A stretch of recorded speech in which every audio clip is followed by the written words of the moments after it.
But I know a lot of people are particularly interested in the vacant and derelict buildings that are for sale at the moment, particularly because the government are offering grants for people to obviously bring these units back up to some sort of standard so that they can become habitable dwellings once again.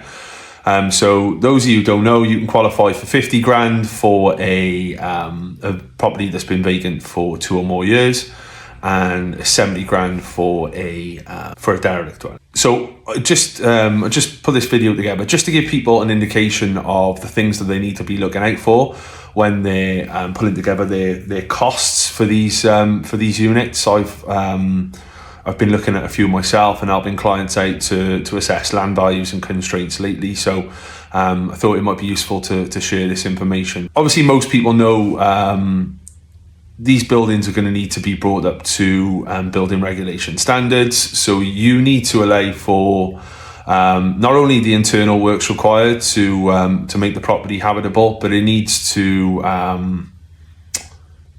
be brought up to an acceptable energy rating as well. So things like insulated wrap and render to the external elevations of a building. Obviously these units don't have cavities, so there's no option to pump the cavity with insulation because it doesn't exist. So I've just priced a project down in Dublin, 900 square foot home, and the wrap I think was coming in at around about 13-14 grand. So I think that building was, like I said, 900 square foot over two stories. Also, these buildings obviously a lot of them need to be plasterboarded internally and skimmed. Again, I think the cost to do like I said, this same building was coming in around about the 12 grand mark. So that doesn't include a paint finish, but that, like I said, that includes your boarding and your skim.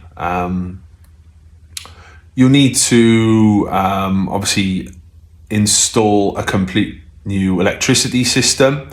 Okay, so not only do you have to take out whatever was there, you're going to need to bring in a completely new system. There's going to be associated building works. You're likely going to be connecting to solar panels if you're availing of sustainable energy grants, and then everything else that goes along with connecting to boiler systems, etc., etc. So again, 900 square foot house, you're probably talking 12-13 grand. So on top of this, obviously, you're going to be looking at installing new windows and doors. If you're doing the wrap and you're doing external works, things like gutters and downpipes, you're going to need to make sure that you're allowing for scaffolding, so that your builder can obviously access the elevations at a high level, and more than likely there's going to be works required to the roof as well, so you're going to require edge protection. So make sure this all goes in your budget. I know a lot of people are seeing stuff online and thinking, oh my god, that's 90 grand, that's a really good buy. Well, do you know, once you start adding all these costs in, this starts becoming really expensive. Okay, you could also be looking at builders works, like I said, alterations where you're maybe removing partitions. You might be looking at installing structural steel, and all that stuff is just dealing with the fabric of the building. Okay, so you want to make sure that you are doing your due diligence on other items that might be required. So what about services? These all need to be brought into the building. A lot of these really old properties might not be served by suitable connections, so you could be looking at going into the road opening licenses, road closure licenses, traffic management, connection fees. All this stuff needs to be done in order for you to comply with the requirements for the loan. So you need to make sure that you build it into your build costs. You will need to address things like cold bridges. So there's no good spending a fortune on trying to bring your property up to an A or a B standard, and not addressing any cold bridges. So again, this is stuff that costs money, and will need to allow for things like building regulation requirements for acoustics, part-time disability, fire, ventilation. Again, these are all boxes you'll need to tick. And just obviously while you're dealing with old buildings as well, it's quite likely that they are going to contain contaminated or deleterious materials, which will need to be surveyed properly and taken off site. So my advice in a nutshell is don't buy these properties without doing proper research on exactly what's required. Make sure that you've got all of the necessary legal consents in place. You know, it's quite often you might need to access third-party land to connect to your services. And also just be mindful that I know a lot of people are using the contractors on the approved contractors list on the SEAI website.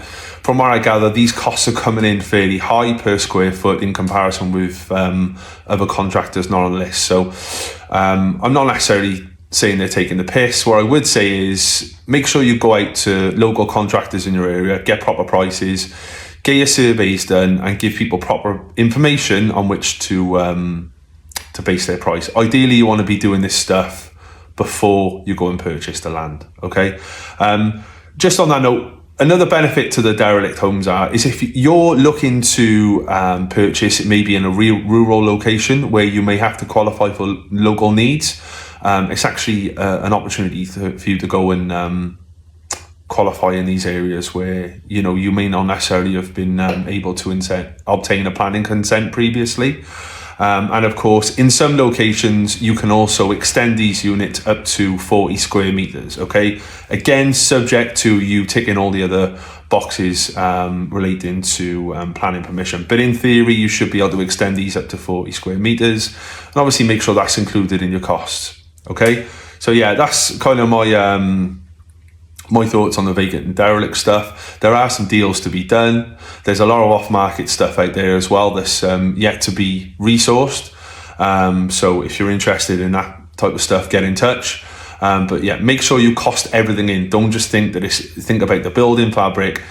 Have a look at the whole piece of the jigsaw, if that makes sense. And also make sure on top of that you've got an allowance in for your consultants' fees and your planning applications and all that type of stuff. Thanks.